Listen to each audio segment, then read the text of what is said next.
E aí, pessoal, hoje eu estive aqui na Unialfa, gravei um podcast maravilhoso, professor Trindade, meu grande amigo Gustavo Gastardelli. Falamos de tudo, de empregabilidade, de educação à distância, ensino. E na segunda-feira ele vai ao ar, ok? Espero vocês lá. Obrigado. AlfaCast, o podcast semanal da Alfa Educação. Olá, galera. Meu nome é Gustavo Gastardelli. Estamos hoje realizando mais um AlfaCast. E hoje eu estou tendo o prazer de receber o Gustavo Sibim.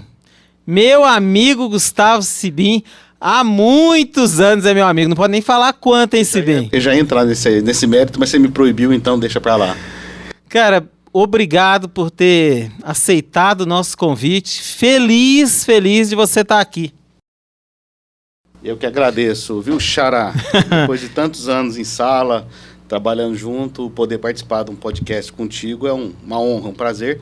E numa universidade como a Alfa, e que a gente atende o Grupo José Alves também, são nossos clientes, é um prazer estar aqui participando e contribuindo com o que eu puder contribuir. Feliz demais, Sibim, feliz demais. Vou te chamar de Sibim porque eu sempre te chamei de Sibim. Por conta de você, porque Sim. eram dois Gustavos, né? Então Gastardelli e Sibim. Exatamente. Mas hoje o Gustavo, o Sibim, é CEO da Caderno Virtual, mestre em educação pela Uniub, especialista em informática em educação pela UFLA, analista de sistemas pela PUC Campinas e técnico em processamento de dados. Estudou, hein? Estudou bastante. Mas eu te conheci, você já era empresário. Sim. Você tinha uma empresa, depois você trabalhou comigo na Unipac. Sibim, fala um pouquinho de você aí para o pessoal Olha, Gustavo, conhecer. Eu descobri que eu queria ser empresário quando eu fazia estágio. Meu último ano de faculdade, eu trabalhava numa indústria automobilística e eu passava o dia dentro de uma sala sem ver a luz do sol. E ficava observando todo mundo ali. Todo mundo tinha horário para tomar o café, horário para sair para almoçar, horário para ir no banheiro. E eu comecei a observar, falei, não quero isso para mim. O povo parece ratinho aqui, né? Eu falei, não dou conta de cumprir esses horários. E outra que eu odeio acordar cedo, você sabe, né? Acordar cedo para mim é um terror. Então, cedo é meio-dia, né? Cedo é 10 horas da madrugada. Né? E aí eu montei uma escola de informática. Na época, a informática era uma coisa era um tabu muito grande. As pessoas não tinham um computador igual hoje. Isso era a década de 90, 1993. E quando eu montei a minha primeira escola, não existiam as grandes redes. Microcamp, as gigantescas redes, Bit Company, que por muito tempo existiu. E eu fui uma das precursoras no interior de São Paulo. Em 6 anos eu tinha 12 escolas de informática lá. Que na realidade você é de São Paulo, né? Sou. Você nasceu onde? Eu sou de Rio das Pedras, uma cidadezinha próxima a Piracicaba, que por sua vez é próxima de Campinas, onde eu fiz a minha graduação. Que legal. E em volta de Campinas eu montei essas 12 escolas de informática. Estavam indo muito bem, eu era um garoto bem esforçado. E como as escolas começaram a crescer demais, eu resolvi trazer para Minas Gerais, que meu irmão estudava em Minas Gerais. E vim para Uberlândia, adorei Uberlândia, montei uma escola em Uberlândia que sozinha ficou maior que as minhas 12 lá em São Paulo, e resolvi vender as de São Paulo e ficar só com Uberlândia. A escola de Uberlândia virou um colégio técnico, por conta da legislação. Na época, o Fernando Henrique Cardoso tirou os cursos técnicos do Estado, né? E aí a gente entrou nesse nicho. E depois a minha escola, o mesmo Fernando Henrique que nos deu a facilidade de criar a escola, também tirou quando criou os tecnológicos. Sim. Aí eu tinha 2 opções, ou eu transformava meu colégio técnico numa faculdade, ou eu perdia os alunos para as faculdades técnicas. E eu resolvi parar. No prédio que tinha minha escola, começou uma universidade, e o diretor dessa universidade me levou para trabalhar na mesma sala que eu trabalhava. Ou seja, eu saí de dono daquela empresa que trabalhava ali e passei para diretor na mesma sala que eu trabalhava. Questão de 6 meses houve essa transição. E aí eu fui pela primeira vez seletista. Foi quando eu tive carteira assinada mesmo. Você já tinha quantos anos? Eu já tinha mais de 20 anos de empreendedor. Aí eu fui trabalhar como diretor dessa universidade. Que legal. E durante o período da universidade eu montei a Caderno Virtual para atender a própria universidade. Foi minha primeira cliente. Sim, sim. E aí eu tive que deixar a universidade. Hoje eu estou só com a Caderno Virtual, que já tem 15 anos. Nós estamos com educação. 15 anos, passou rápido, Sibim. Mas me conta um pouco mais, o que acontece? As pessoas que nos assistem, elas têm esse quê de empreendedorismo, Sim. de ser empreendedor. Mas me conta assim, Você falou que queria, né? Não queria ser funcionário, Sim. né? Não queria ficar dentro de uma sala. Mas qual que é o primeiro passo que você deu, que você acha que fez a diferença? Não é abrir empresa, mas o que você sentiu e qual foi o primeiro passo seu? E o que as pessoas podem fazer para ser empreendedoras também? Enquanto eu era estagiário, o meu primeiro sócio foi meu próprio gerente. Ele olhou para mim e falou, nossa, esse moleque tem potencial. Aí ele me chamou na sala e falou, olha, quando a gente joga uma bola na rua, o que você espera? Eu falei, eu espero que venha uma criança atrás. E atrás da criança, quem vem? O pai da criança. Ele falou, é isso, nós vamos montar uma escola. Nós vamos jogar bola, trazer as crianças, depois os pais das crianças. E eu tinha um computador e ele tinha um computador. A gente juntou 2 computadores e montou uma escola. Eu dava aula, a gente começou com 20 alunos, fui para 100, 150, 200 e aí começamos a comprar. Eu era tão louco, só para você ter noção. A gente montava a escola de informática sem ter de capital nenhum. Então eu chegava numa cidade pequena, lá com 30 mil habitantes, ia na escola estadual, fazia parceria com a escola, a diretora me deixava entrar na escola, eu passava um papel para todos os alunos iam para casa, respondiam, vinha um papel, olha, esta escola está dando para o seu filho a oportunidade de fazer um curso de informática, só que você tem que responder sim ou não agora.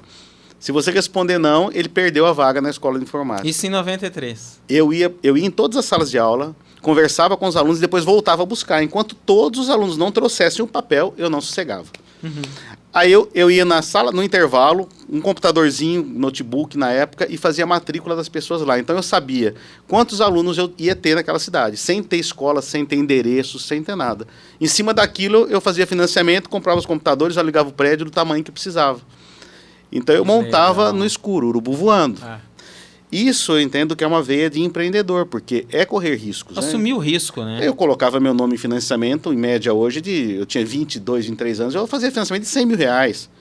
Um passo errado ali, graças a Deus não dei, mas poderia custar muitos anos de trabalho. Podia ter dado, né, errado. Podia ter dado errado. E eu costumo, quando a gente dava aula muito também, em cursos superiores, particulares, como é o caso da Alfa, de falar para os alunos que, na verdade, a diferença do patrão para o empregado é o risco.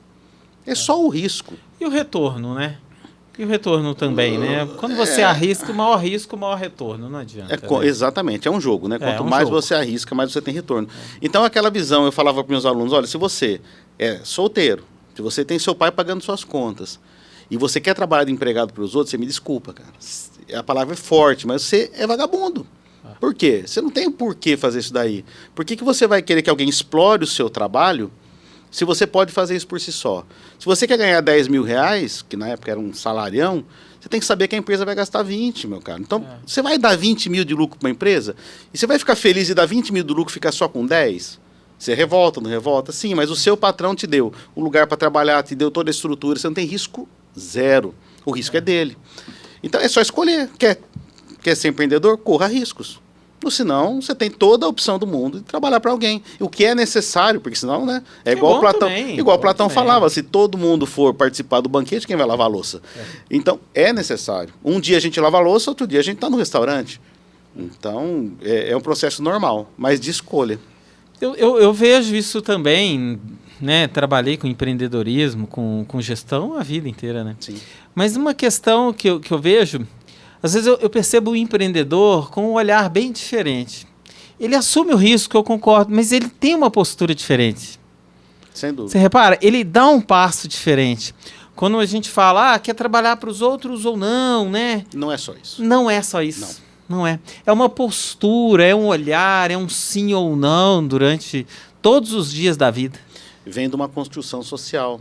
Você vê, na mesma família, esse assunto hoje, nós estamos em voga aí de uma discussão que, na verdade, é uma discussão de ética que nós estamos tendo até no país, né?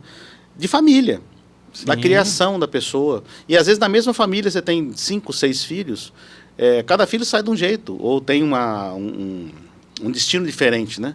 Então, essa possibilidade de você ter pessoas diferentes no mesmo ambiente, que vieram do mesmo ambiente, nos faz acreditar que as pessoas são diferentes. As pessoas não são iguais. Eu vejo que realmente não são iguais. Eu vejo que são posturas diferentes mesmo. São resultados diferentes. São assumir custos e riscos diferentes. Mas também tem uma questão que é uma visão. Uhum. Às vezes tem muito cara que não tem visão e assume risco. Ele quebra 2 minutos depois. como ter essa visão empreendedora de saber separar o joio do trigo, o que é bom, o que é ruim, o que é uma oportunidade para o outro, mas não é para mim, o que é para mim, não é para o outro. Então, pode chamar de Xará? Acho que fica mais fácil. Chama de qualquer coisa, você me chamou de tanta coisa também. Lá na salinha de espera eu te chamei, aqui não pode. Sim. Mas cada pessoa tem essa capacidade, e isso depende da construção que ela teve, né? Sociedade, quais os amigos que ela teve, qual a família, o que o pai dela era, o que o pai dela pregava. Isso não tem nada a ver com dinheiro, uma família rica ou uma família pobre, mas uma família com cultura e uma família sem cultura. Eu costumo falar que você tem um filho que veio de uma família com muita cultura, que foi educado lendo, discutindo coisas bacanas, ouvindo música boa, e às vezes ele casa com uma menina que não veio de uma família dessa magnitude intelectual. O filho já vai ser metade. E de novo vai acontecer isso, em 3, 4 gerações você destruiu intelectualmente uma nação. Então não se pode nivelar por baixo. A pior coisa que a gente pode fazer com uma nação é dar bem-estar social. Agora, não confunda essa minha fala de não dar bem-estar social com não ajudar quem precisa. Não, eu te entendo. Eu acho que, na verdade, a briga é essa. Fica apontando o dedo, olha, quem não quer bem-estar social é porque é crápula, porque não pensa nos pobres. Não, nada a ver. Tem pessoas que realmente precisam de uma ajuda, mas a meritocracia, ela tem que ser, no mínimo, observada. Eu te dou uma ajuda, mas em troca de quê? Eu te dou uma ajuda, você vai querer a próxima ajuda e a próxima ajuda, mas peraí, tem outro para eu ajudar. Isso que está fazendo valer a vida dele, olhar para quem está sendo ajudado sem fazer nada e parar também de fazer. E aí o país vai parar. Então não Dizem pode. que tem uma coisa muito antiga, que é assim. Não deu peixe, ensine a pescar. Mas vamos aprofundar, né? Precisa querer pescar. Claro. Então, esse lado a gente precisa compreender tanto na educação quanto no mundo empresarial, em qualquer lugar que a gente vá. Tem uma frase do Cortella que eu acho muito engraçada, mas já está também. Faça o melhor que você puder com aquilo que você tem na hora. Também. Também é muito boa, é excelente. Mas vaca não dá leite. Exatamente. Você tem que ir lá tirar. Exato. Entendeu? E eu vejo que é esse pensamento. Mas como construir, trazendo aqui para o mundo da educação, como construir, mostrar para o aluno que ele precisa tirar leite, que ele precisa empreender realmente, precisa construir uma carreira, sendo funcionário, sendo empreendedor, tudo bem, mas construir algo de valor e agregar valor.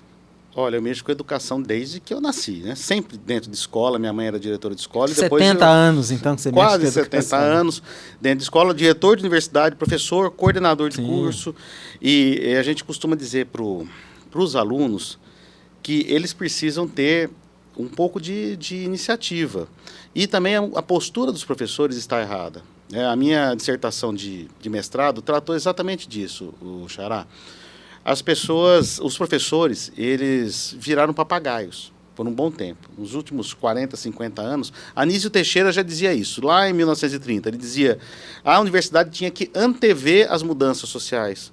Só que acontece uma mudança social, a faculdade demora tanto para internalizar isso daí e os professores a passar para o aluno, que fica sempre atrasada. Então a sociedade está lá na frente. Você vê aí engenheiros sendo formados que a hora que chega no mercado não encontra nada do que ele viu na universidade. Então virou uma coisa utópica, principalmente as faculdades públicas. A gente está vendo professores pesquisadores que estão pesquisando o quê? É claro que tem pesquisas maravilhosas no Brasil, principalmente saúde, engenharia, etc. Mas tem muitas pesquisas do copiar e colar, principalmente na área de ciências sociais. Administração, contabilidade, muita coisa ali não sai do lugar, cara. Então, os professores, o próprio CAPES está errado, o jeito que ele pontua o corpo docente, ele desprivilegia o mérito. Então, são alguns indicadores que estão completamente errados e, ao meu ver, foram criados para se manter uma estrutura, vamos dizer assim, uma estrutura que vai fazer uma lavagem cerebral na cabeça do ser humano. A gente saiu totalmente do meio produtivo. Tá? Uma desassociação da universidade com o mundo produtivo que está gerando um problema nas empresas de ter que criar suas próprias universidades corporativas. Eu trabalho, eu ganho dinheiro com isso. Na não formação correta das universidades. E não por culpa da universidade só, por culpa do aluno também. Ele está vendo o cenário, então enquanto ele está na universidade, ele está numa zona de conforto, cara. Aí ele cai lá no Rio... Deixa eu fazer uma vírgula aqui. Tá. Vírgula, MEC. Sim. Sim, tudo parte do Tudo. MEC. É, Quando eu te falei. complexo, muito complexo. Muito. Por exemplo, o problema político do Brasil, ele vem de onde? Foi um sistema que foi desenhado para não dar certo. Ele foi desenhado. A Constituição nossa, ela foi desenhada para criar esse sistema político que nós estamos hoje patinando. E como que você vê, eu também, sei lá quantos anos que eu tenho de educação, né?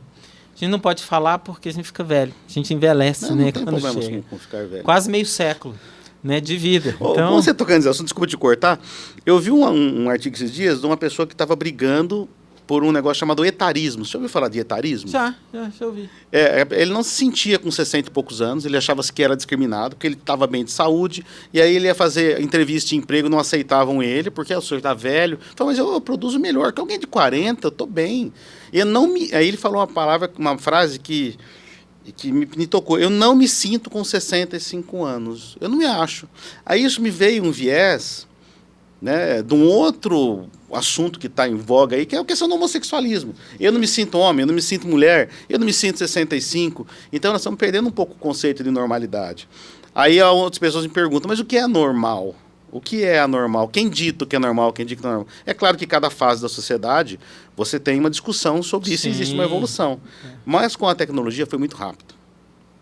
As discussões estão vindo muito rápido. Que era para demorar 50, 60 anos, ou que demorava 100 anos para se discutir antigamente, hoje você discute em 6 meses. Aí vira essa guerra de conflito. Acelerou, né? Só cortei. Não, mas seu está raciocínio. certo. Acelerou, eu acho que a tecnologia acelerou, mas também para tudo, e principalmente para a educação, que talvez é o que nos traz aqui, a pandemia acelerou. Eu vejo que o processo de ensino à distância, ensino híbrido, um ensino mais pautado na tecnologia, a gente sabe, já vinha ali engateando.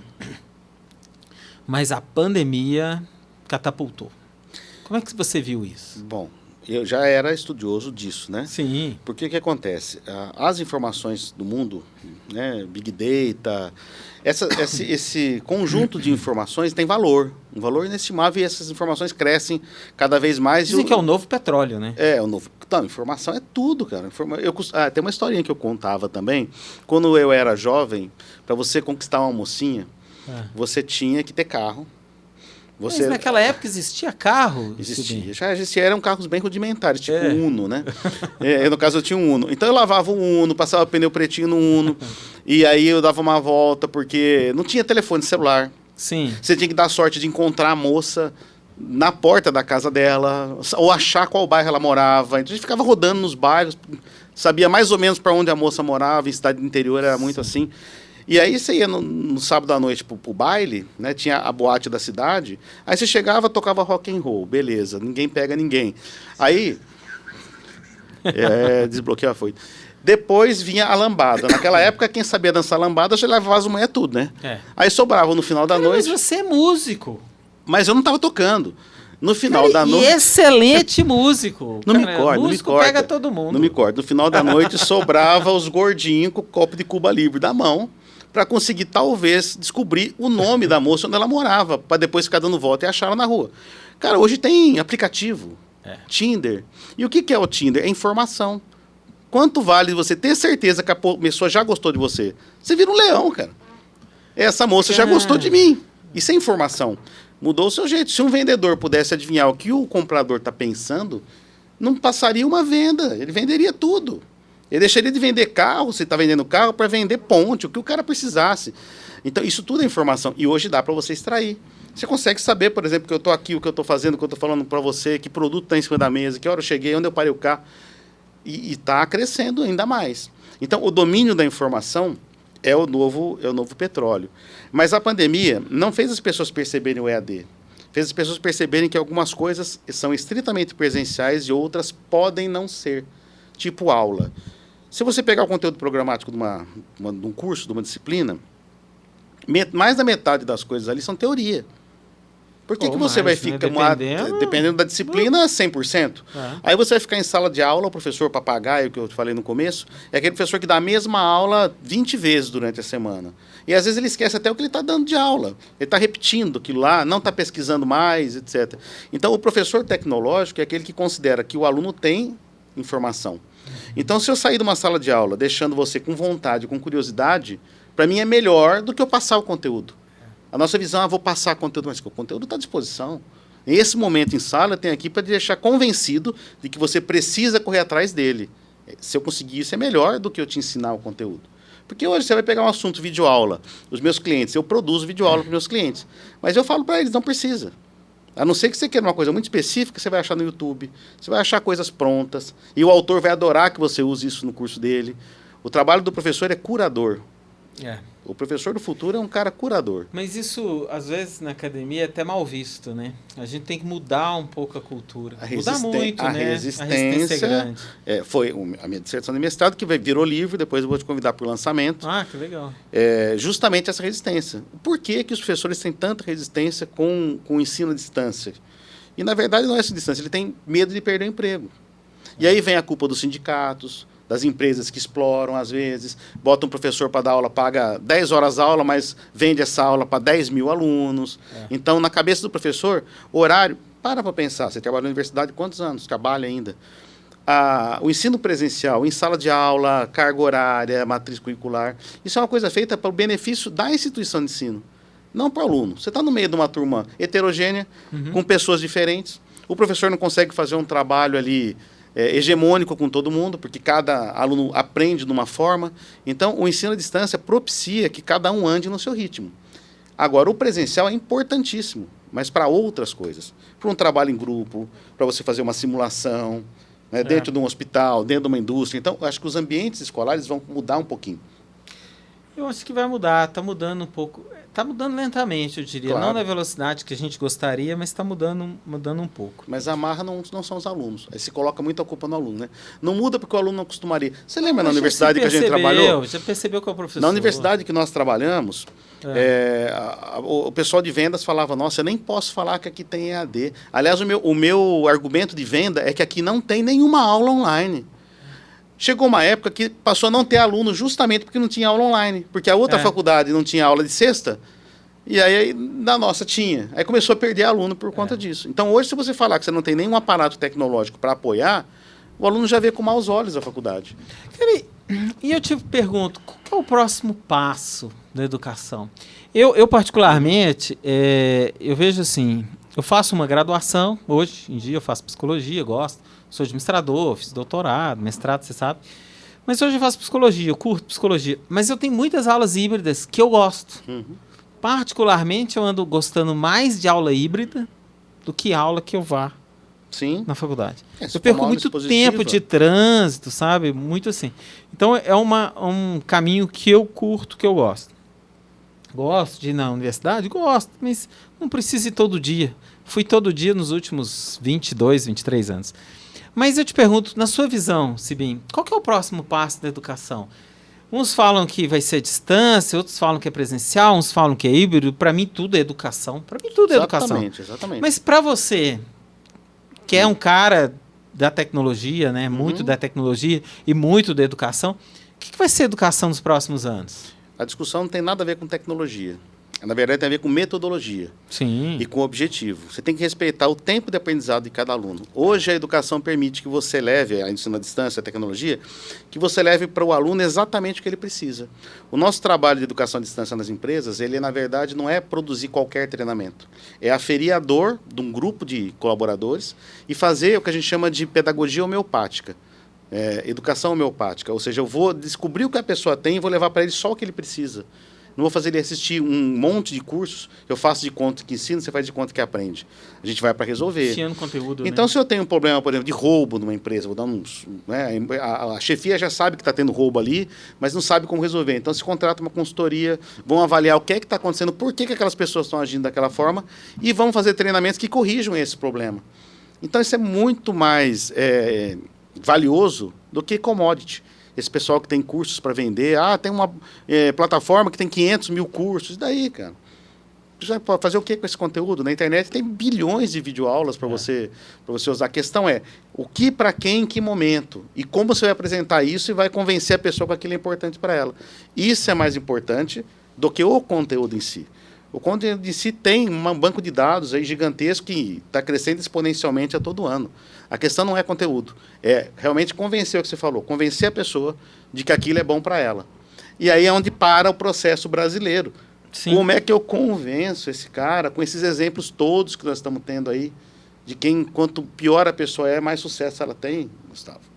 É verdade. Não é? Se bem quer uma cerveja, quer um eu estou tomando a minha um energético, uma água com gás a cristal, melhor água com gás do planeta. Olha só a qualidade da garrafa, você não aperta. Tem umas garrafinhas que você aperta cara, na isso mão. eu gosto, sabia? Essa você coisa gosta? de apertar e não jogar água para todo lado, ela então, não deformar na mão. É muito bom. Agora, a gente tem uma canequinha aqui do AlphaCast, né? Diferenciado. Isso aqui foi o André. Conhece o André? Obviamente. André do marketing está olhando André. Lá ali pro outro lado. Adoro presentes. Eu vou pôr minha água aqui para... Igual o final do Jô Soares, ele descobriu o que é que fazer tinha propaganda. Dentro. Aqui já se sabe que é água com gás. Vamos falar que eu tô bebendo pinga. E não tá, não? Não, infelizmente, é água com gás pelo horário, né? Por estar no ambiente acadêmico. Meu querido, a gente falou um pouquinho de educação, mas tem um lado, depois a gente volta a falar de educação, mas tem uma coisa sua que eu gostaria de entender, porque eu vejo que educação tinha que ter mais isso, que é a música. Como é que você vê? Fala um pouquinho da música, que eu sei que você toca bem, né, em vários instrumentos, mas qual que é a importância da música na educação? Você vai rir de mim agora demais. Pode. Já você sabe que eu sempre fui fruto de bullying, né? Hoje eu não estou usando óculos, mas eu sempre usei óculos. Eu era estrábico, eu era gordinho. Eu luto contra mim mesmo. Mas você já fez bullying com muita gente, tá? Você não é inocente nessa história. Isso é uma defesa. Sim. Isso é uma defesa. Bom, aí a gente entra na psicologia, né? Mas a minha história com a música, ela nasceu por um bullying. Fortíssimo. Porque eu estava no colegial não, era final do ensino fundamental, 8ª série. E na minha cidade tinha uma banda. Muitas pessoas lá tocavam e eu não tocava nada. E esse pessoal ia na hora do intervalo fazer showzinho. Então ficava toda a galera assistindo e os bonitão que tocavam ficava lá aparecendo. Um dia eu resolvi subir nesse palco com eles e peguei um tamborim e obviamente comecei a bater aquilo errado. Na frente da escola inteira o Caboquinho veio e puxou aquilo da minha mão. Quando ele fez isso comigo, e aí entra a estrutura familiar, da estrutura que eu tinha tido. Eu era um gordinho, eu era estrábico, eu usava óculos, eu já era bulinado, mas eu não levava desaforo para casa. Eu entrei, aprendi a tocar, fiquei melhor que os caras. Quantos anos você tinha? 8ª série, cara, que série, 14, 13 anos. Ali fiquei melhor que os caras. Quando eu tinha meus 15, 16, eu escrevi um arranjo, botei para eles tocar na frente de todo mundo, e o cara errou. Quando o cara errou, eu apontei o dedo e falei, irmão, por favor, para de atrapalhar a galera. Coração peludo, vingança. Exatamente. Mas eu acho que o bullying é uma coisa muito boa para as crianças, só que elas têm que ter um acompanhamento pedagógico, para isso psicopedagógico. Por quê? Pode gerar um trauma, obviamente. Mas não pode tratar a pessoa como uma redoma. Eu também acho. Eu acho que nem todo mundo consegue ressignificar o bullying, né? O bullying, ele precisa ser ressignificado, trabalhado, assim. E não é só por quem tem em volta, é pra pessoa mesmo, pela pessoa, e causar uma força. Hoje você é um músico. Você tem que achar a sua força interna vencendo os seus medos. Você tem que ir atrás deles. Se alguém te blinda e fala, coitadinho, vamos ver por que tem isso. A pessoa achar que vai vir uma blindagem para ajudar, cara, não tem ajuda. É você com você. Esquece de ajuda. Se você tiver alguém que te ajude, maravilha. É lucro. Mas você não pode contar com isso.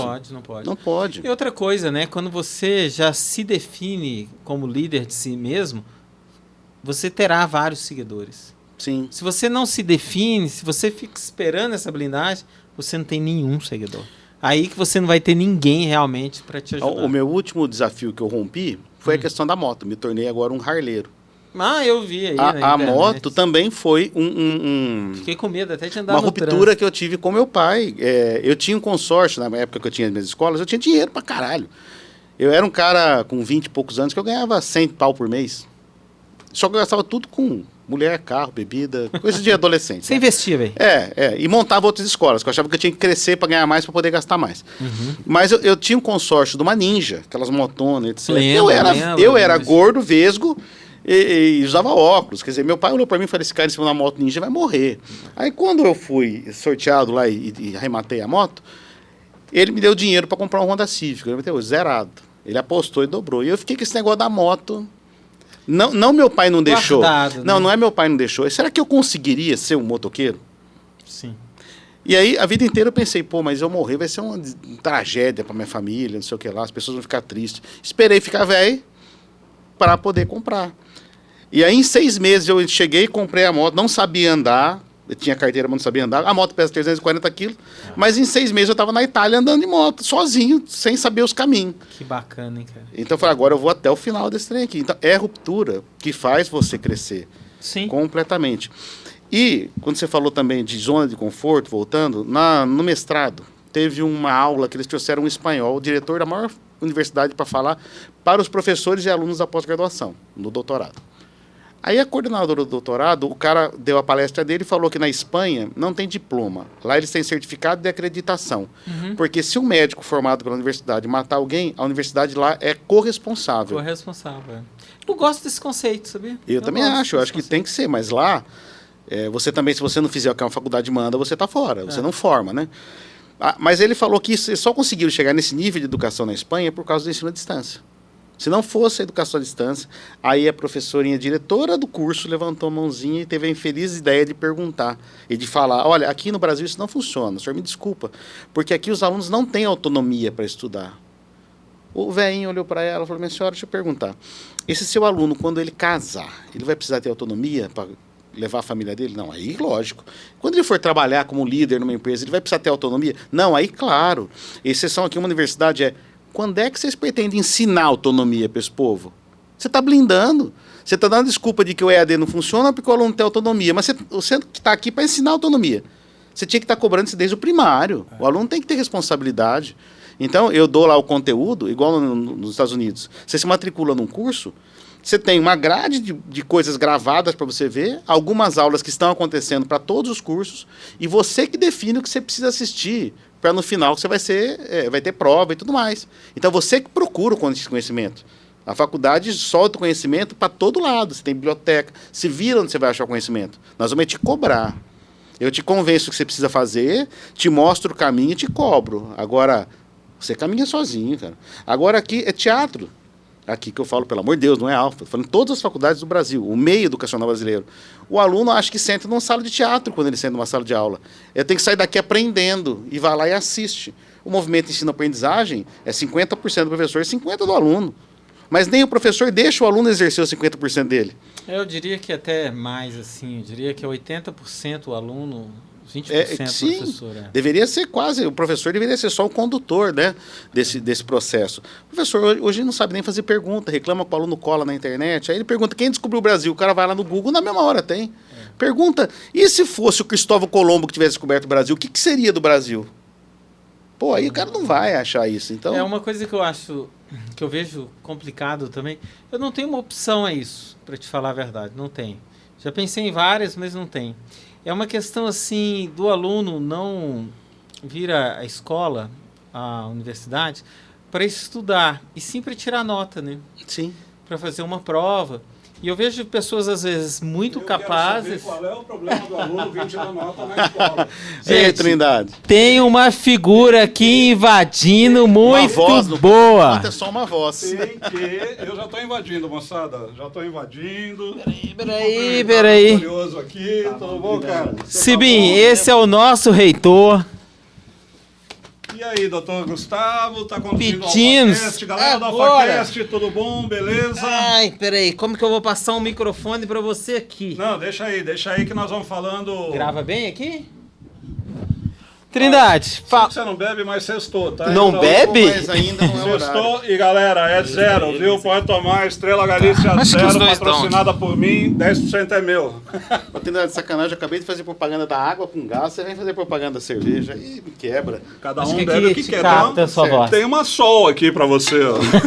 Só o Sibim, você parou de beber? de forma alguma. É, porque até ontem bebia muito, Eu né? não bebo Agora. mais, mas Vamos voltar na história que o aluno vem só para ganhar nota. Que isso aqui, eu como aluno, entrei para me defender. Trindade, você estuda só para nota ou não? Nota de quem? Nota do professor, nota sua, nota da faculdade, nota de alguma coisa. Gustavo, eu estudo para enriquecer o conhecimento da humanidade. Jesus. É através da minha percepção holística do ser que eu consigo ser uma pessoa melhor. Pode mentir muito não, Certo, hein? não, Sibim? contribuir com o Big Data, né? Contribuir com o meu bolso mesmo, né? Vamos montar uma startup, ganhar dinheiro, Você porque a gente trabalha estuda pro para mundo, ganhar tem que dinheiro. ser- tem que ser Aliás, remunerado era por uma isso. pergunta que abriu o AlphaCast fazendo. Pois não. Educação dá dinheiro nesse país? Muito. Para quem? Era para dar mais para os alunos, mas eles não querem. Galera, não querem. vocês estão ouvindo. Eles Vocês estão ouvindo. Ô, Trindade, eu acho que a educação no Brasil é muito barata. E os alunos não aproveitam. Não devia aproveitar. O Brasil é o melhor país do mundo para você ser pobre. É uma fala sua e uma fala do Trindade também. E como fazer esse aluno acreditar na educação e tentar realmente ser uma pessoa melhor, não só enquanto pessoa, mas financeiramente eu mesmo, tenho- empreender, andar para Gustavo, frente na vida. Gustavo, eu tenho uma visão pragmática disso aí que até choca. É. Eu acho que se a pessoa não tiver dor, ela não sai do lugar. Infelizmente. A dor ensina todo a o gemer. processo, o Japão. O Japão cresceu na dor. O brasileiro, é o que eu te falei, é o melhor país do mundo para ser pobre. Para você acomodar na zona de conforto, vai ser pobre nos Estados Unidos. Vê se você consegue, que tem um inverno gigante na Europa. Lá ninguém te ajuda. Cara, no Brasil, se você ganhar pouco e se conformar com isso, você vai ser feliz. Por quê? Você se compara com pessoas que estão no mesmo nível. Então, nivelou-se por baixo. Então, para você ter um crescimento, empreendedorismo, etc., é dor e vontade. Eu acabei de falar do bullying. Eu precisava ser empreendedor, eu precisava ser diferente. Eu era estrábico, gordinho, eu precisava ser diferente. Eu precisava tocar, eu precisava ser empreendedor, eu precisava ganhar dinheiro. É uma necessidade. Agora, o cara pega o que é mais fácil. Vou para academia. Nada contra quem está na academia. Eu deveria até ir mais. Mas o problema é você só ir para academia. E isso dá resultado. E você pegar a mulher do cara que trabalha. Você fazer uma sacanagem. Porque se ficou lá na academia fortão, sem fazer nada. Então, esses processos, num país tropical igual ao nosso, atrapalham. Diferente de quem tem 4, 5 meses de inverno, que o cara não tem o que fazer, tem que ficar lá estudando. Então, tem que estudar muito sociologia para a gente entender os processos que fazem do Brasil um país que se vira nos 30, mas para sacanagem. O cara não se vira nos 30 para melhorar, para crescer. Cara, os cursos superiores no Brasil tem professores maravilhosos, cara. Tem muito capital intelectual aqui e as pessoas não aproveitam. Dá dó. Mas eu acho que nós temos que começar a fazer o aluno, doutrinar o aluno melhor da parte boa da coisa. Promover o empreendedorismo. Trazer uma dentro. coisa da academia que eu acredito que é bom para tudo. Você só fica forte de um jeito. Não tomando bomba, não é isso. Constância. Sim. Exercício. Disciplina. Exercício, dormir, comer bem, ter disciplina. E ter disciplina nos negócios, e ter disciplina na educação. Olha o resultado que dá. Como que a gente leva disciplina para o aluno? Como que a gente Como é que você- leva disciplina para as pessoas conseguirem produzir mais? Segura aí. Antes de responder, que eu vou complementar o que ele está falando e aproveitando um gancho de uma fala tua. A gente que trabalha com educação superior, e aí eu vou focar em educação superior, a gente recebe um aluno que, em boa parte, ele vem com um gap de formação. Sim. O cara entra para a faculdade e ele, às vezes, não sabe escrever uma redação direito. Ele, às vezes, não articula uma apresentação. Ele não sabe se expressar num trabalho de classe. Ele não consegue ter um raciocínio matemático para fazer a defesa de uma hipótese. Ele, às vezes, não consegue nem entender conceitos básicos de estatística e matemática porque ele vem E todo mundo Deficitário. fala, coitadinho desse aluno, ele foi maltratado pela vida e não sei o quê, e esse cara não pode, eu tenho que facilitar a formação dele, e aí o nível de ensino vai sendo achatado cada vez mais. A gente vai criando os analfabetos funcionais, que tem bastante no país. E, por outro lado, a gente cobra esse cara para ele empreender, desenvolver, inovar, criar empresa, ou ele tem o sonho de que ele vai conseguir com o conhecimento ainda restrito, às vezes até limitado, que ele tem. É o que o Gustavo está falando, de eu tenho que ir para a academia e exercitar um pouquinho cada dia.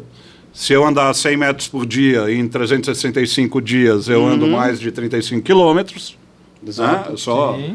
Então, dá para fazer uma maratona no final do ano? Talvez não. Você não vai ter a resistência para isso. Mas você vai começar a se condicionar. O cérebro é um músculo. Sim. Você precisa começar a treinar esse músculo também. Mas aí o cara ele tem a síndrome do coitadinho, que o brasileiro, querendo ou não, ainda tem a síndrome do coitadinho. Porque eu não consigo, porque eu não posso, porque o governo não me deu, porque ninguém me ajudou, porque foi mais fácil para o outro. E aí a gente fala, tira a bunda da cadeira e corre atrás. Sim, TBC. Com o TBDC, né? TBDC na veia. E o pessoal se ofende, fala, não posso fazer isso. Nunca que essa pessoa vai ter esse mesmo desempenho que esse outro que comeu bem. Chega o papo da merenda. Eu concordo, cara. Tem esse problema da merenda. E eu acho que o Brasil tinha que investir muito mais no ensino fundamental e médio do que nas universidades públicas. Com certeza. O que foi feito nos últimos anos foi um sacrilégio. Professor de ensino fundamental tinha que ganhar muito mais que professor de ensino superior. Não queria te desiludir, mas vai voltar maior investimento para ensino superior, tá? Teremos mais 30 mil federais sendo abertos por aí. Porque aí você recebe, olha só, o cara... Nunca antes na história desse país, companheiro. Companheiro, você recebe esse Abril que não chama para isso. Figura. Não chama pra isso. Abril o que eles queriam, porque você leva para a universidade a pessoa prontinha para ser reprogramada. Porque se ela é fraca de cidadania, se ela é fraca de matemática, se ela é fraca de ela está prontinha para ser reprogramada. Aí você leva ela na universidade que ela tem a impressão de que ela está no caminho certo, só que ela está no único lugar que ela não devia estar. Você está no lugar que era para você se transformar num profissional, mas você não sabe ler e escrever. É um crime o que foi feito com o brasileiro. Na minha opinião, para se arrumar, temos um câncer. É uma palavra pesada, eu sou muito complicado nessas palavras. Mas temos um problema para resolver. Vamos primeiro, seleciona quem são essas pessoas, vamos dar curso, vamos arrumar supletivos, né? E arrumar o moleque que está entrando agora no ensino fundamental. Mas entrando também um pouco na tua praia, nós estamos falando de ensino superior, mas vale para a educação continuada corporativa também. Que está resolvendo o problema. Porque as empresas estão agoniando por aí para achar mão de obra. Trindade, e você vê uma coisa que está em voga agora, gamificação. O que as empresas fazem para convencer o cara a estudar? Outro dia eu falei para um cliente, aqui tem que ser um ambiente bem democrático. Eu falei, por que democrático? Porque é uma empresa. Se você colocou um treinamento que não dá para o seu vendedor, se ele não vai ter desempenho nenhum se ele não fizer isso aqui, por que isso é democrático? Irmão, ou você vai ver os treinamentos, ou você tem que ser demitido. Por quê? Porque a empresa está pagando, está te dando informação, está te dando um treinamento. Lá não é mais democrático. Democrático é quando você está na universidade, a escolha é sua. Você está pagando, agora, a partir do momento que você está na universidade corporativa, a empresa ela tem... Aí então gamifica. Eu acho bacana, ganha dinheiro com gamificação, faz uns games maravilhosos para convencer a pessoa que ele tem que estudar. Aí ganha prêmio no final do ano, quem fez mais curso, não sei o que lá. Mas tem um ranking lá de 3 mil colaboradores às vezes, e os que estão lá embaixo deixa para lá, ninguém vê, só premia os... Não, tem que olhar para baixo. O que esse pessoal aqui embaixo vão fazer com eles? Não adianta privilegiar os que estão fazendo normal, porque os que estão fazendo normal não estão fazendo, na minha opinião, mais que a obrigação deles. Mas o restante está falhando.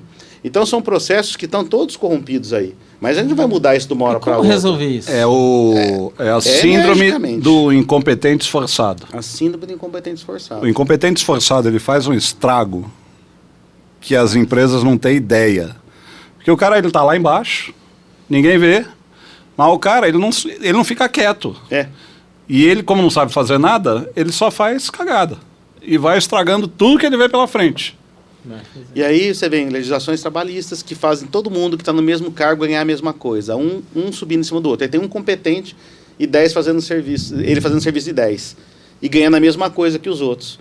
Então as empresas têm que criar artifícios para poder melhorar a vida de quem trabalha muito, mas não pode baixar ou repreender as pessoas que não fazem nada. Tá difícil administrar pessoas, cara. Agora deixa eu fazer uma pergunta para vocês dois. Para vocês dois. Pois não. De novo, Eu já ia esculachar falando outras coisas. Mas... como resolver essa questão? Olha, nós vivemos no mundo que eu vivo, né? Tem vários mundos por aí, mas o mundo que eu vivo tem muita oferta de emprego, muita gente procurando emprego e pouca gente solucionando as questões, né? E quem falava isso era o Gil, né? É muita problemática e pouca solucionática. É. Acabei de falar que teve uma feira há um mês atrás, da BRH, 15 mil vagas de emprego, e uma feira do Estado, no mesmo fim de semana, com 20 mil vagas, 35 mil vagas. Na da BRH apareceram 3 mil candidatos para 15 mil vagas. Pois é. O que apareceu saiu de lá empregado. Sem nenhuma crítica política. Não. Vamos pensar em algo assim. Onde está a raiz disso? Por que a galera não quer... Eu não sei se a frase é essa, mas vou utilizar. Por que a galera não quer trabalhar? Por que tem tanta gente Mas precisando eu te pergunto, e tão cadê? poucas pessoas... Cadê o precisando? Eu acredito que Defina sim, precisando. Defina precisando. cara. Eu tô querendo trabalhar. Se eu não trabalho, eu não pago minhas contas.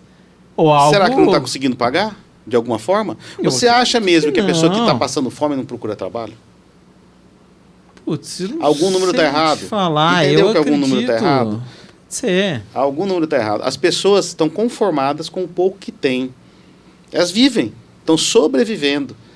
Esse é o maior problema. Acabou-se aquele negócio da escada. Eu enxergar lá na frente, eu querer subir. Na nossa época, década de 80, 90, a gente era criado para subir, para vencer. Né? Então, hoje não. Hoje a pessoa tem que sobreviver. Se ele conseguir, se você conseguir sobreviver, está excelente. Está muito bom. Você tem tempo pra, no fim de semana tomar uma cerveja, você pode ir na academia, que seja 4 horas da manhã para conseguir chegar no serviço, mas eles acordam 4 horas da manhã e vai. Então, é um sofrimento conformado. Ou aquele cara que nunca dirigiu uma BMW, ele fica no Fusca a vida inteira, porque não se teve oportunidade de ver o que é bom, do que poderia ser. O coitado brasileiro, ele está conformado com o pouco. Você vai àqueles programas que tinha na Globo, de Regina Casé, etc. Olha que linda a sua comunidade na favela. Você tem que ter orgulho. Então, eu concordo, você tem que ter orgulho da favela. Mas o que é que você está fazendo para sair desse lugar que você está? Não se colocava, ninguém mostra o Sul, o trabalho do agronegócio, as famílias que ralam lá. Isso ninguém vai mostrar. Mostra a favela do Rio e que lindo que você tem que continuar favelado, é muito bacana que eu continuo te ajudando, você continua me votando em mim e tá tudo certo. Olha que lindo a favela, é uma coisa maravilhosa, que comunidade. Olha, nada contra quem está na favela, se é necessário você estar, mas você não querer sair, você não querer melhorar é que é o problema. Qual é a sua visão? Eu acho que tem alguns pontos que a gente pode destacar nessa tua pergunta, Gustavo. O primeiro deles é disponibilidade de material na internet. É ótimo ter a internet como fonte de informação, fonte de conhecimento, mas você é um conhecimento superficial. Ninguém vai ser especialista só estudando pela internet. E sem ser especialista, a tendência de você ser um generalista é muito grande. É alta, né? E o generalista ele vai até um nível. Você não vai conseguir grandes visões e grandes iniciativas, grandes ideias, sendo só generalista. Isso é um ponto. O outro ponto que atinge uma parte da população é o que eu costumo sempre chamar de síndrome do Citibank.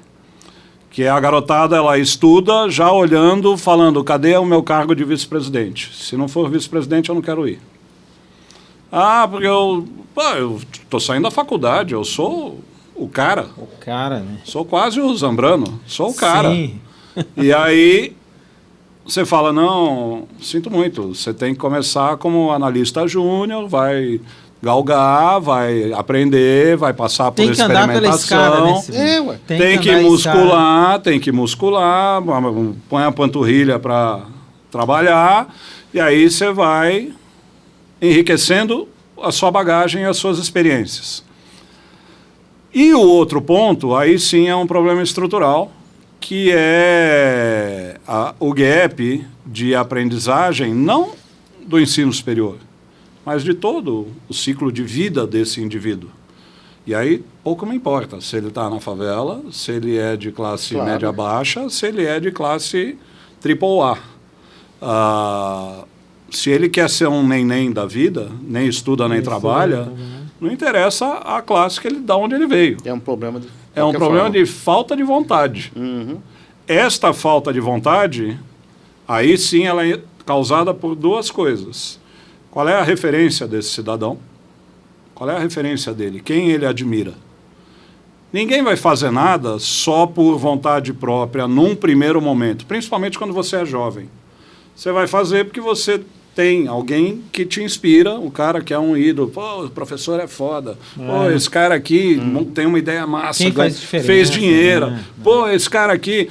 Aí vem os caras delirando, né? Ah, você é o Bill Gates do ano que vem, você é o novo Zuckerberg. Não vai. Isso são 5 em 8 bilhões. Não tem 8 bilhões de Zuckerberg. Não vai ser isso. Mas você tem que entender que você também não vai ser um neném. Sim. Você tem que entender o teu papel na geração de riqueza, óbvio. Entender o seu posicionamento e até onde você quer chegar. Tem limite? Não, não tem limite. Eu conheço o Engraxate, que hoje é CEO de empresa. Sim. O cara é bilionário, começou a Praça da Sé, lá em São Paulo, com uma caixinha de madeira, flanelinha na mão. O cara hoje está presidente da empresa. Olhava sempre o próximo degrau na estrada. E não sempre quem tá falando, lá em cima. Eu estou aqui, mas eu saio daqui, ganho meu dinheiro, ajudo minha mãe, ajudo minha família, à noite me mato de estudar até 1h da manhã. E aí vou melhorando. Dois olhos, um olho para o próximo degrau e um para o último. É 2 olhos. Onde você quer chegar e qual o próximo no peixe. Aí o cara só quer no último. O jovem, ele quer chegar no último direto. Às vezes não fica na vaga. Temos 35% dos jovens nem. São nem. Sim. Eu não sei a pesquisa, eu li essa pesquisa esses dias, eu não sei até que idade. Esses dias, está lá 22, na minha rede, anos, no Instagram, está lá nenéns. O Brasil é o 7º país neném do mundo. Sim. Como dar uma volta nisso, começar a demonstrar que é importante? Está olhando lá, está pesquisando, está colando ali. Ó. Isaura, conferindo aí, né, Isaura? Você é neném? Não, né? Não, Isaura trabalha muito. Isaura, você... Tem tempo que você trabalha? Tem nada, né? Nem trabalha, né? Fica aí à toa sentada, né, Isaura? Tá no WhatsApp o dia inteiro. Tira foto, Isaura. Tira foto pro nosso Instagram, Isaura. Isaura, tinha uma foto do Cibinho ali que vai queimar. Viu?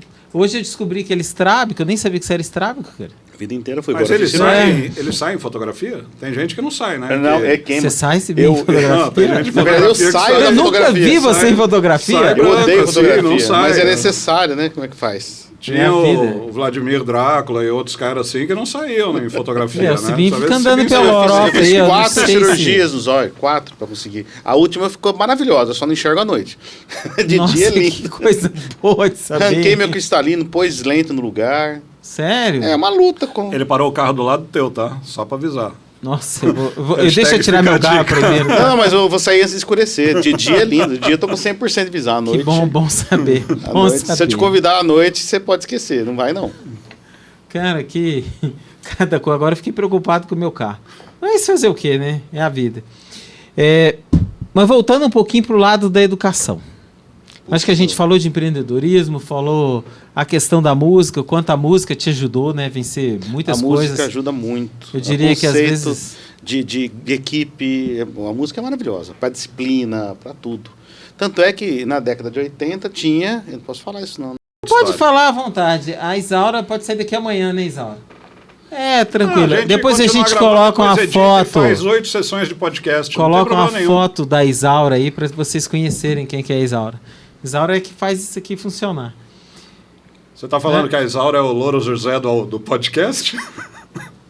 Tem uma semelhança, né, Isaura? Tem uma semelhança, Isaura.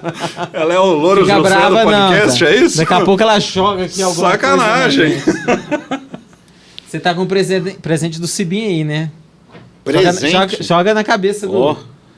a gente trouxe um presente para você. Enquanto ele enrola com a Isaura, você só está com caderno virtual ou você está fazendo mais alguma coisa? Não consigo mais nada, só caderno virtual. Você não gosta de trabalhar não, rapaz? É para quê, né? Não. Você sabe que eu fiz uma coisa maravilhosa na minha vida, que foi sair da operação. Completamente. Hoje eu vendo. Eu vendo e represento só, então meu negócio é social. E a empresa cresceu muito com isso. O Gustavo sabe que eu sou um cara chato para trabalhar e eu queria as coisas muito do meu jeito. Eu deixei a galera levar e hoje a entrega está toda na mão deles.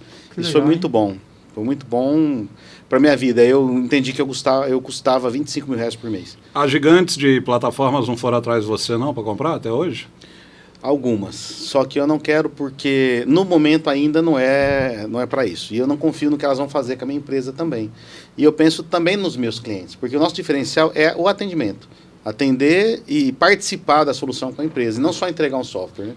Então, Você já fez valuation da empresa? Óbvio, né? Já, mas já tem algum tempo. Já estava na hora de fazer outro. Mas é para estatística mesmo, nada de intenção de venda, não.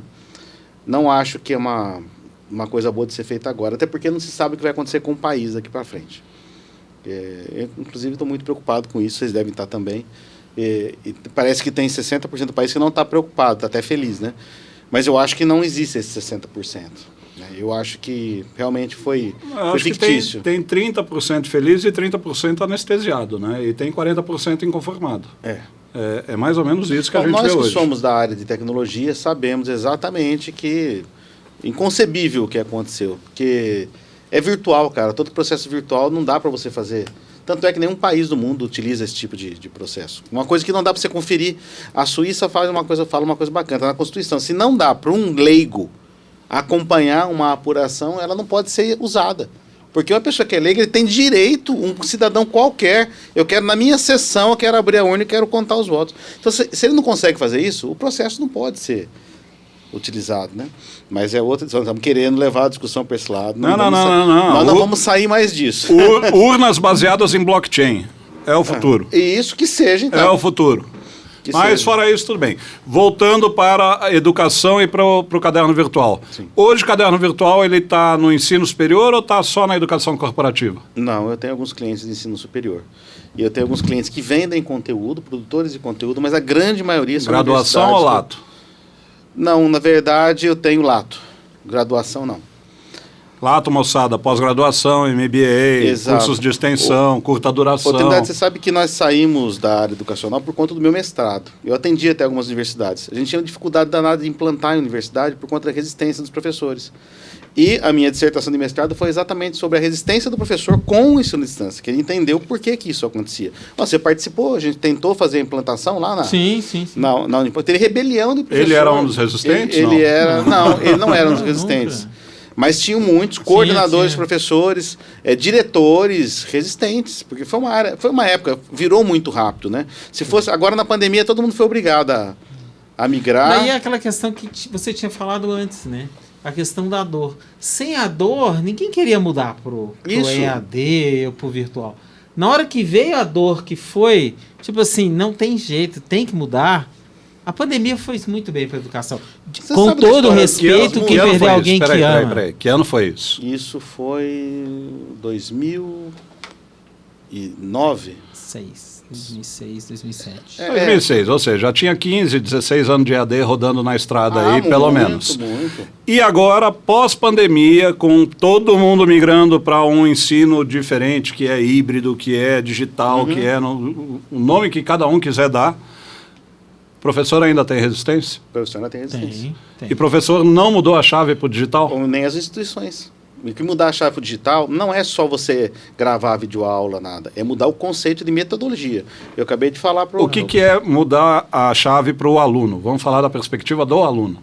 O aluno tem que ter mais autonomia. Ensino à distância, na verdade, não é só a distância. Não sei se vocês entraram nisso Até o antes, nome... mas- Não, tá. Até o nome é errado, tá? A gente falando agora de teoria mesmo. Porque o ensino à distância prevê que você tenha liberdade, tempo e espaço para estudar. Então, se você fala para o aluno que tem uma aula às 7 da noite, já não é AD. Ah, mas está aqui, o professor está lá. Tá, não é. Eu penso exatamente isso. Você Não é. precisa... Quando o ensino à distância, você precisa entrar dentro de uma metodologia que é presencial e eles jogam à distância. Você faz isso hoje, isso amanhã. Jogar à isso distância depois. só para poder aproveitar o professor para mais gente. Aí eu já vejo que isso é a resistência. Isso é aquela questão assim, que quem construiu isso foi um professor com a cabeça extremamente presencial, que quer replicar para o ensino à distância. Isso, quer usar a tecnologia para fazer igual fazia. Não É. quer mudar nada. Então, o que você está me Exatamente, dizendo... essa é a frase. O que você está me dizendo é, ensino à distância, ensino digital, não é a transformação digital do ensino. Não. É a digitalização dos processos tradicionais de É ensino. entender que o mundo está virtualizando, que a informação está à disposição de professores e alunos, e como é que você vai usar isso aí ao seu favor, deixando o aluno livre, podendo atender os diferentes. Um bom projeto de EAD custa mais caro do que um projeto para a universidade, do que um projeto presencial. Muito mais É caro. muito. Se for para fazer certo, você tem que ter tutores, o professor tem que ter horário de atendimento, tem que ter as aulas presenciais também para dar atividades práticas. Então é um projeto muito mais amplo do que simplesmente, vamos gravar os cursos e o pessoal assiste de casa. Mas isso aí é uma transição natural, porque as faculdades estão aprendendo e os professores também.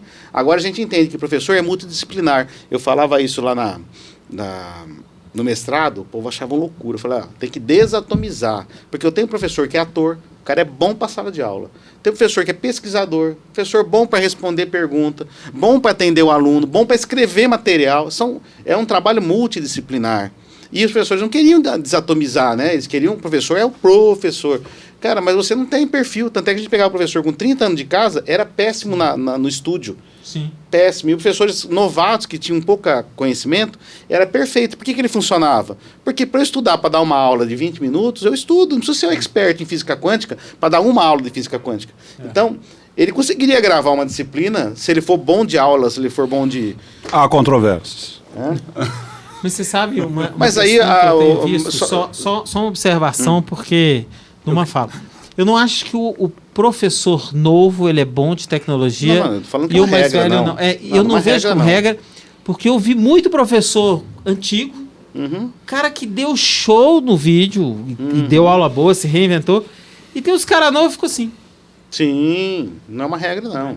Agora, tem uma coisa no EAD que é complexa, assim, e todo professor que deu aula no EAD percebe. Cara, é muito diferente, né? Você planeja uma aula de 50 minutos no presencial, tá, dessa uma aula. Agora, no EAD, você tem que ter muito mais conteúdo para dar 50 minutos. Então, é porque não é para ser feito para 50 minutos. Tem que ser Pega muito uma aula mais presencial, reduzido. grava e vê se alguém assiste inteira. Ninguém assiste aquilo. ninguém. Tem muita empresa que fala isso para mim, não, eu vou instalar a câmera, a gente traz o pessoal da palestra, depois eu disponibilizo lá, vai perder esses vídeos aí, bobagem. O presencial é outra dinâmica. Você vai fazer coisa. Na verdade, o que você tem que fazer no presencial são outras coisas, ao invés de ficar amassando barro em conteúdo. Você teria que deixar o cara assistir primeiro o arcabouço, né, de conteúdo, e na presencial você faz uma coisa maravilhosa, você faz trabalho de campo, você vai aplicar o que o cara viu antes. É a sala de aula invertida. Então é mudança metodológica. É considerar que existe isso tudo à disposição, que o aluno pode consumir, você se transforma num professor curador. Sim. Você tem que fazer curadoria, escolher o material certo, ou então, se não existe, você gravar, você fazer a ligação entre os materiais, colocar na sequência, saber avaliar. Uma isso tudo é pergunta, papel. eu não sei a resposta, realmente gostaria de saber sua opinião, Simi. Com quantos anos... Eu acho que a gente pode trabalhar a autonomia desde sempre, né? Isso Não, já sem dar vem, que nasce, é isso. claro. Mas com quantos anos, assim, ou se existe essa questão de começar com, sei lá, com 10, com 15, que a gente já pode introduzir um pouco dessa questão do conteúdo mais tecnológico e menos na sala de aula? Você já parou para pensar nisso? Se tem idade para isso? Ou assim que o cara foi alfabetizado, ele já pode estar Eu mais acho que ligado? existem programas maravilhosos para crianças, que eles têm softwares maravilhosos, as crianças aprendem sozinhas, cara, né?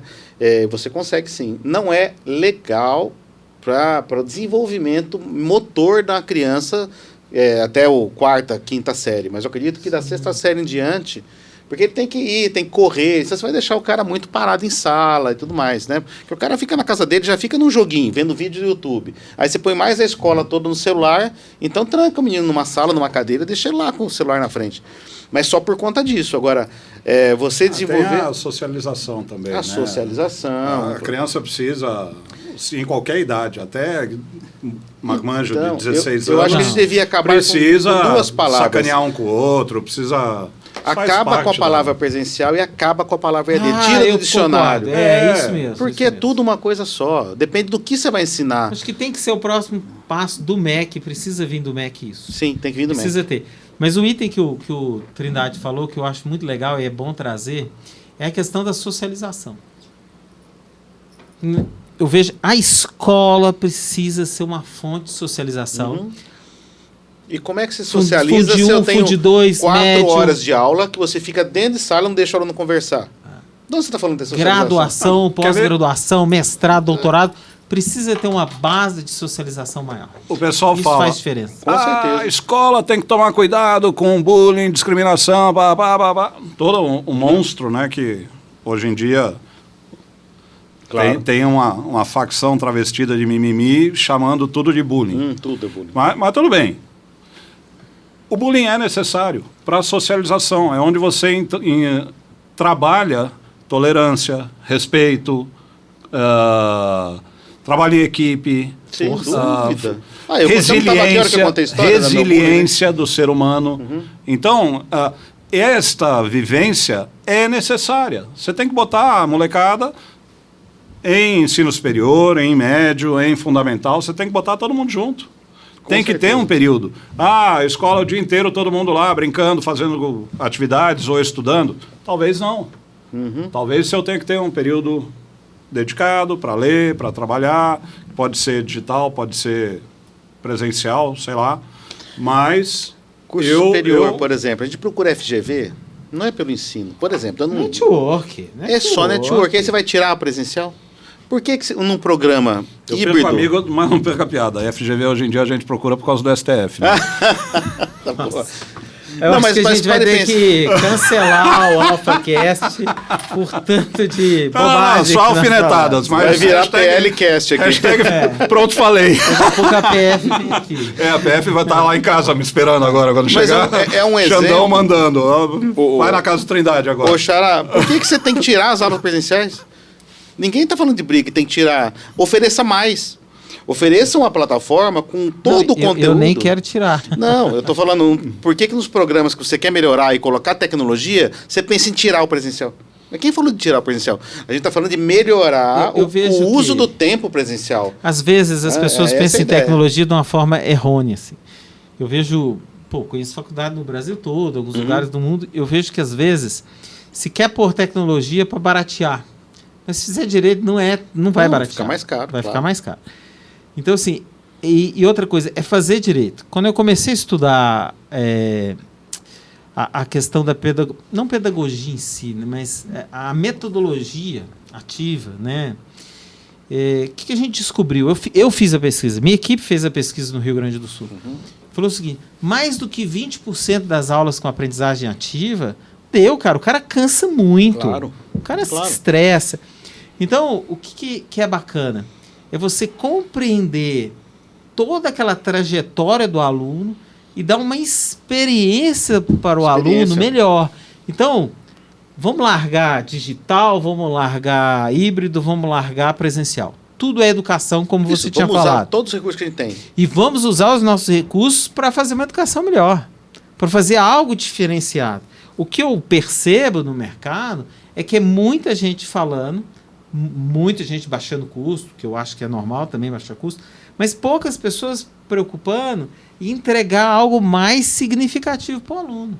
Porque a gente fica com volume, todo mundo é formado em alguma coisa, mas na hora que eu preciso de ir para a empresa, como você mesmo falou isso, né? Sim. E aí, o que o cara produz? O que ele sabe fazer? O que ele entrega? Quanto vale o que Né? ele Trindade entrega? formou em física, faz bomba atômica. Por isso que ele explode as coisas por aí, tá bom? Então, assim, a entrega é o mais importante e a gente precisa trabalhar isso com os alunos. E às vezes não é trabalhado. Não. Eu acho que essa conexão da universidade com as empresas, o mundo privado, que precisa ter, e os dois compreenderem a necessidade, esse aqui de entregar pessoas mais práticas, e esse aqui pensar assim, eu vou ter que treinar também. Eu vou Entendeu? falar uma frase, e aí eu passo a bola para o Sibim. Diploma não entrega competência. Não. E o que as empresas precisam são conjuntos de competências. Exatamente. E aí? Exatamente. Por que o empresário gosta tanto de feriado? Por quê? O empresário gosta tanto de quê? De feriado. Eu não gosto, tá? Não, eu gosto do feriado porque eu paro Eu gosto tranquilo de alguns, de que o mas meu nós temos concorrente demais. também parou. Você concorda? Então eu sei que o meu concorrente também não está trabalhando. Porque o grande desafio na competitividade é você estar parado e o outro está correndo. Então, se você sabe que o Brasil parou, então você dá uma tranquilizada. O problema é que, se você tenta fazer um ensino diferente, por exemplo, mexer um pouco na carga horária de sala de aula, etc., mas o concorrente fica lá batendo. E o aluno vai na zona de conforto. Vai. Para você provar para o mercado que o seu modelo que você está propondo é melhor, cara, é muito arriscado, é muito demorado. Muito Por isso que demora Muito demais para as faculdades mudarem, principalmente as particulares. As públicas já não quer mudar porque aquilo lá não é zona de conforto puro. Mas as particulares que poderiam ter controle maior de fazer o que quer aqui dentro do que ela tem essa questão da concorrência.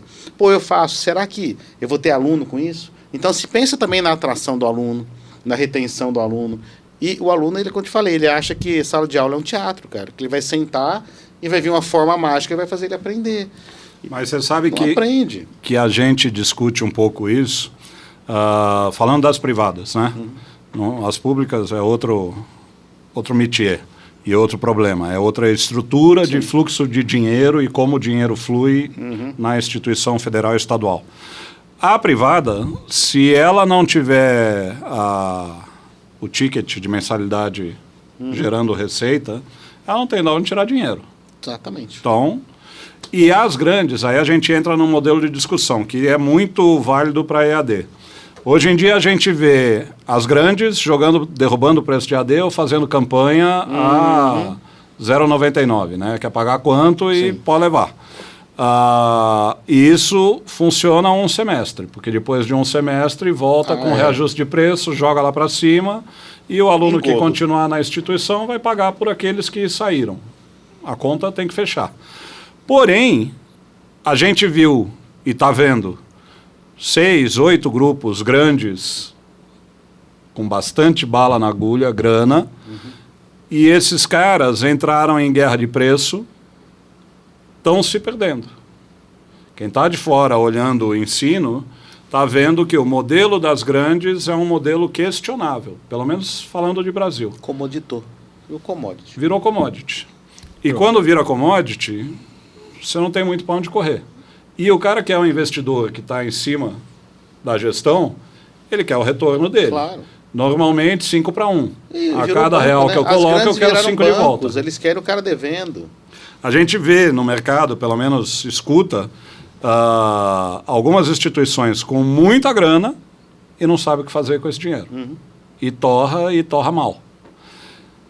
Por outro lado, a gente percebe que o aluno, ele até vai primeiro para a questão de preço, mas em 3 meses ele fala, isso aqui não está me ajudando em nada, ou eu vou ficar até o final porque eu só quero o diploma e não quero competência, ou eu vou pular fora e vou buscar outra coisa.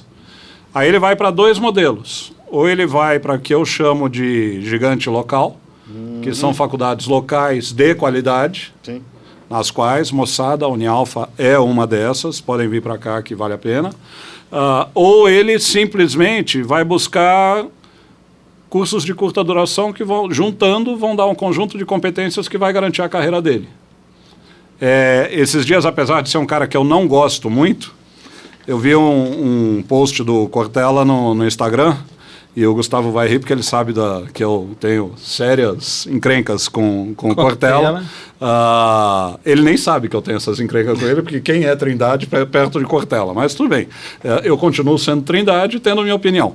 O fato é que ele fala no post dele que a molecada questiona por que tem que acabar a faculdade. E aí o filho dele, ele conta a história, que o filho dele questionou, que o Bill Gates não acabou a faculdade, que o Steve Jobs não acabou a faculdade, que o Zuckerberg não acabou a faculdade.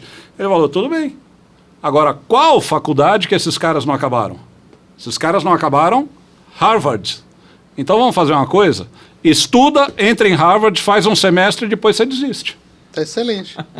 Quando você desistir em Harvard do primeiro semestre, sendo um Bill Gates, você não precisa mais formar. Sendo um Bill Gates, né? E aí, Bill Gates vai deve ter ficado do pai, hein?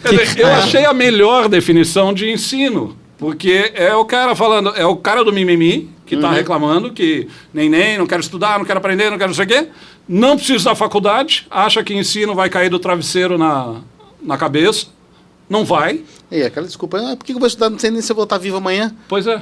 Olha que visão, cara. Boa, né? Imagina se todo mundo pensar nisso, eu não faço mais nada, eu não sei se amanhã eu vou acordar vivo, eu não sei se você daqui vai ser atropelado, então eu não vou fazer mais nada. Olha, Cara, tem 1h25 que nós estamos conversando fiado aqui. Eu só que tô nós aqui vamos há fazer 5 mais 3 minutos. horas? Eu só tô aqui há 5 minutos. Eu entrei só para dar um oi. Vamos começar a encerrar aí. começar a encerrar o quê? Uma hora? Começar a encerrar. Daqui começar a a 2 encerrar. horas a gente acaba. Então vamos começar a encerrar. Tem aquele... Ó, o Monster... Não ganhou Fórmula 1, tá, moçada? Johnny Walker? Quem ganhou foi a outra, mas não ganhou. Isso outra, né? A outra. Quer água?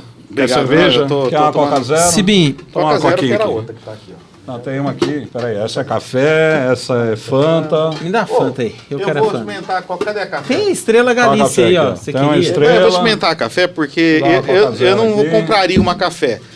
Mas já que tem aqui de graça, eu vou comprar café. Fanta. Fanta? Essa aí. Essa Coca é Fanta, hein? É. Não vou falar nada. Você sabia desse lado Sibim. dele? Então. Uma coisa que a gente combinou não conversar aqui na frente das câmeras. Sibim, dá moral não. Aqui, Mas foi só uma dá moral conversa. não, dá moral não, Dá moral que não, eu ainda dá tenho moral que não. gravar vídeo de final de Tá ano. tudo menos... Você sabe, né? Mas... Sibim, peraí, só um pouquinho que eu ia fazer uma pergunta pro Sibim. aqui. Oh, Deixa eu te cortar aqui. desculpa. Cortar o reitor sempre é bom porque ele corta a gente pra caramba, né? Tipo Porque Faustão. talvez o dia que ele for te cortar, você sabe que aí é eu no pescoço. aí eu vou procurar emprego ali com o Sibim. Cara, Sibim, como desenvolver? todo mundo tem chefe nessa vida. Faz parte. Bom quando só tem só um, Inclusive dura quando o é eu que reitor. tenho um monte de cliente que são meus chefes. Pois é. Sibim, a gente falou de diversas coisas, eu acho que é super bacana. Mas como a gente tá indo pro final mesmo, tem um assunto que eu queria explorar com você, porque eu acho que você tem muito disso. A gente já conversou um pouquinho. Trindade também tem um pouco disso e eu queria saber a opinião de vocês.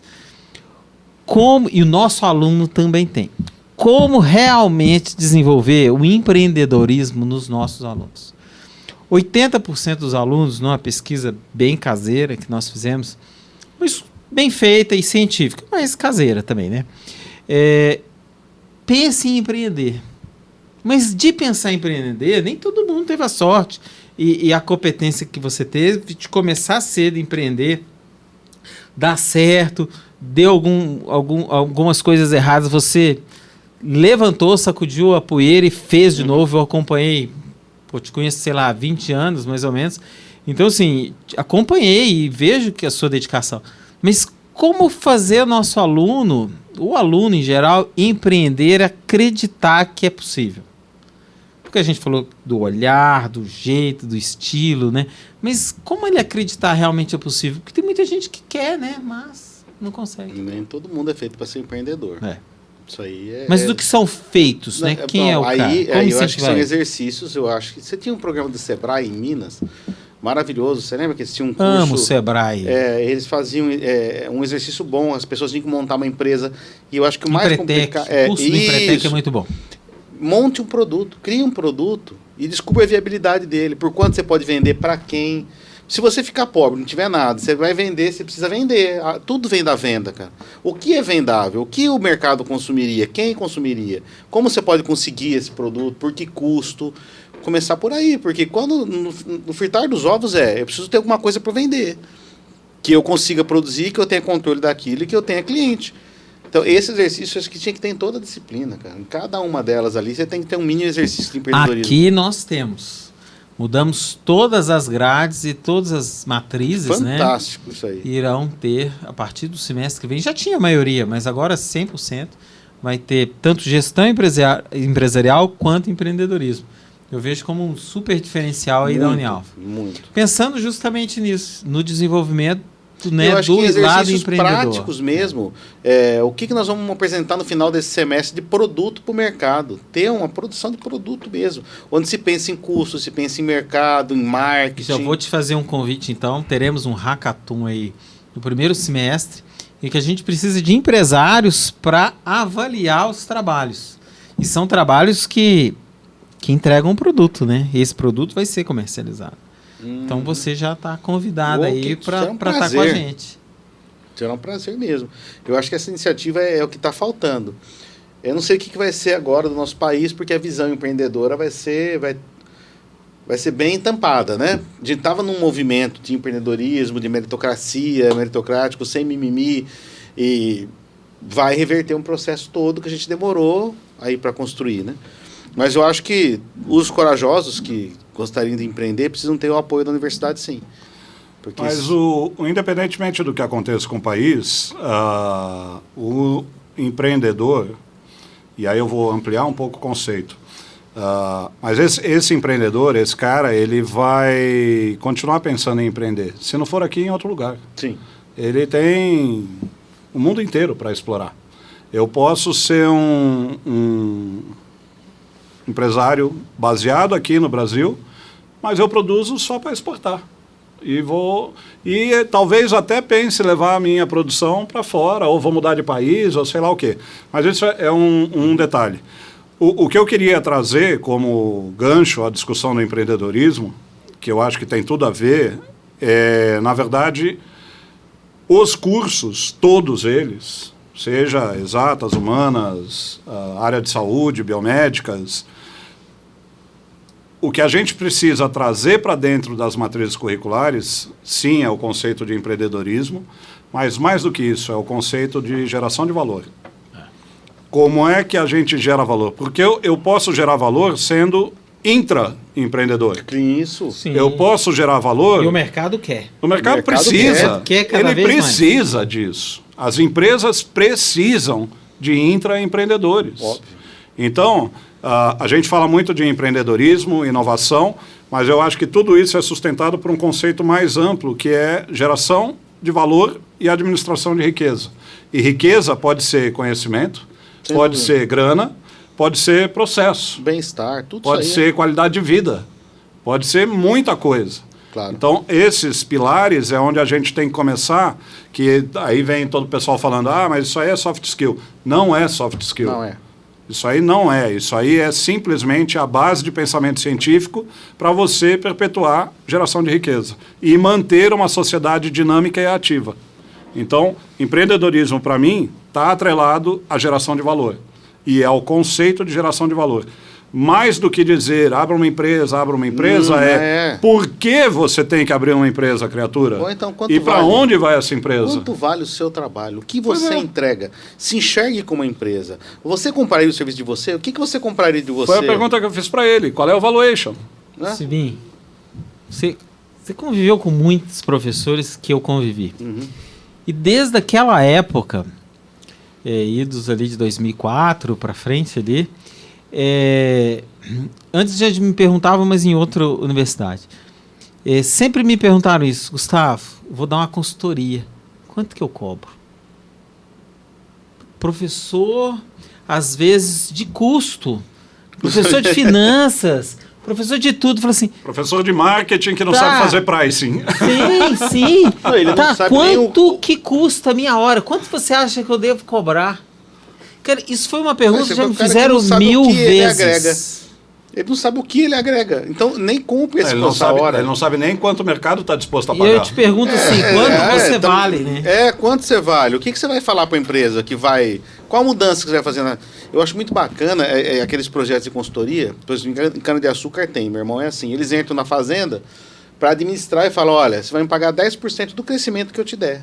E é milhões às vezes. Uhum. Mas ele está apostando dele junto. Sim. Vamos junto. Isso é bacana. O consultor chegar e falar, não vai pagar nada não. Vamos avaliar como você está hoje e nós vamos avaliar depois de terminar minha consultoria.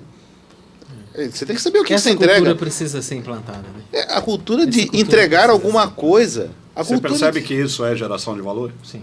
sem dúvida, Que é gera a valor. base do entendimento da geração de valor que gera Sim. a movimentação? Mas como é complexo explicar isso às vezes. pra Mas quem não nós quer estamos com entender. 30 anos de alienação social, meu amigo. 30 anos mexendo do ensino fundamental. Ó, eu entrei lá na universidade que a gente trabalhou junto, só para não ficar citando nome de outras universidades. Eu percebi, durante os governos, que você sabe de quem foi, durante esses anos todos, a deteriorização da vontade de crescer das pessoas. A cada ano tá piorando. Chega uma hora falando, não, quero sair desse lugar aqui, ninguém quer nada. Eu vou no boteco com os alunos junto com eles, porque ninguém quer mais nada. E foi acontecendo, porque eram bons. Eram alunos bons. Em 2004, 2005, cara, a gente via turmas ali que o cara não faltava, era outra coisa. Olha, eu vou dar um exemplo de um aluno meu, que é meu amigo, eu trouxe aqui, o Guilherme, da John Deere. Cara, começou lá com a gente, formou com a gente, e é um cara que cresceu muito, se deu muito bem na vida, e um cara que gosta muito de trabalhar.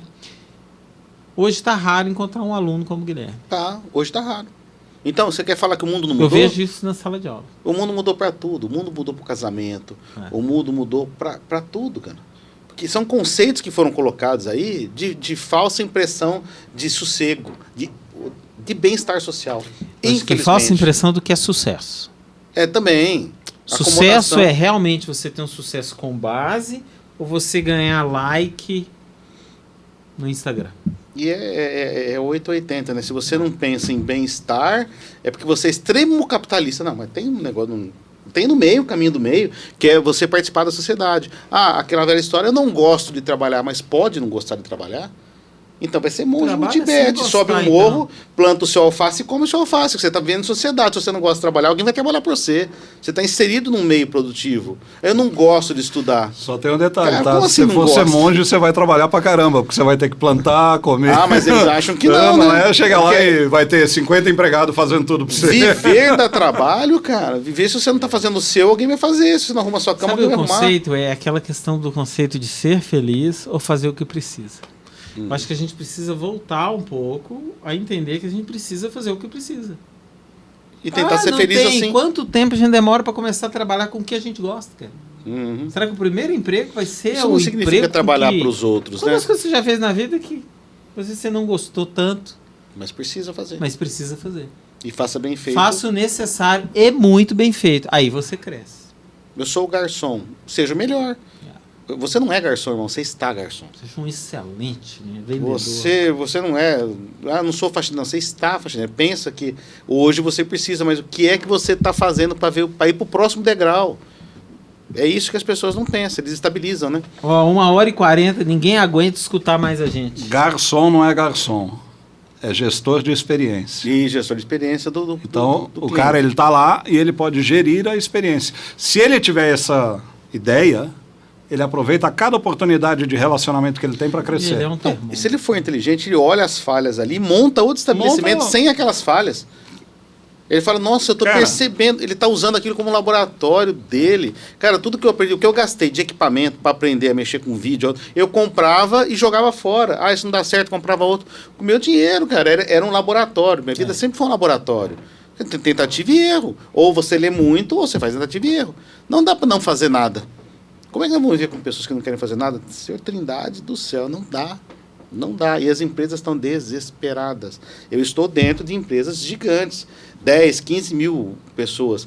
Tem casos que elas estão dando curso de treinamento de graça e não tem ninguém querendo fazer. Está levando curso de pós-graduação e a pessoa não quer fazer. Não sei mais o que faz ali, cara. Então, eu enxergo. E se não tiver dor, não vai ter um movimento contrário. A pessoa precisa perceber o que aquilo é necessário para a vida dela. E é só a dor que traz isso. É triste falar, mas em alguns casos... E família, né? Que é outra coisa que estão destruindo. Base. Porque família é base. A família é você ser um pai, você querer ser igual ao seu pai, ou admirar a sua mãe, ou seu irmão. Mas é o que eu falo. Tio. Quais são... A sua referência, né? As referências. Quais são os seus ídolos? Quais são as suas bases de admiração para você querer crescer? Isso também é fundamental para você ter um conceito de geração de valor. Mas eu acho que estamos no limite, rasgar não, nem com uma edição muito boa chega, né? Não vamos editar nada. Que bom. Não tem edição aqui, não. Eu falei umas besteiras aí. Não. Bem, queria agradecer a oportunidade de ter você aqui. Fiquei super feliz. Tinha um tempão que eu não te via. Tem quanto tempo? Tem 10 anos que a gente se vê, não tem? Cara, tem 10 anos. Eu te liguei esses tempos, mas de ver fisicamente, né? A gente não tinha muito tempo. Mas eu queria agradecer, te falar que é muito rico conversar com você. Já conheci um pouco da sua experiência, mas agora eu conheço mais. Sempre tive uma admiração por você, respeito. E vejo que é bacana ver um amigo da gente crescer, se desenvolver, fazer um trabalho bom, ter uma história de vida boa. É um músico bom, entende tecnologia, é um bom professor e um bom empresário. Aceitando convites para churrasco. Feio pra caramba, né, Não, cara? isso aí Né? tem um O jeito de bullying, evitar. tá acostumado com bullying. A mas é um minha cara média é fantástico. alta. A gente joga de na padrão média alto deu. também, que a feiura vai lá embaixo.